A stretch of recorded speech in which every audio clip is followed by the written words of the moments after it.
Division tricks பற்றி பார்க்க போகிறோம். கொடுத்துருக்க வேல்யூஸ் வந்து 6, 8, 7, 9, 3, 7, 6 வந்து 4ஆல் டிவைட் ஆகுமா ஆகாதான்னு கேட்டிருக்காங்க. இந்த 4ஆல் டிவைட் ஆகுமா ஆகாதான்னு எப்படி பார்க்குறதுனா, இந்த கொடுத்துருக்க நம்பரில் கடைசி 2 வேல்யூ மட்டும் எடுத்து பார்க்கணும்.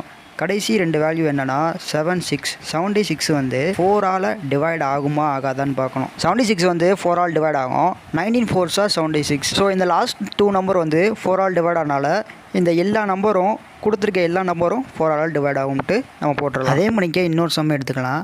இன்னொரு சம்மில் 496138 எடுத்திருக்காங்க. இது வந்து 4ஆல் டிவைட் ஆகுமான்னு கேட்டிருக்காங்க. போன சம்முக்கு பண்ண மணிக்கு தான் லாஸ்ட் 2 நம்பர் எடுத்து அது வந்து 4ஆல் டிவைட் ஆகுமான்னு பார்க்கணும். அது வந்து 4ஆல் டிவைட் ஆச்சுன்னா ஒட்டுமொத்த நம்பரும் 4ஆல் டிவைட் ஆகும்னு நம்ம கன்சிடர் பண்ணி நம்ம ஆன்சர் டிக் பண்ணிக்கலாம். ஆனால் இந்த சம்மில் பார்த்தீங்கன்னா 38 வந்திருக்கு.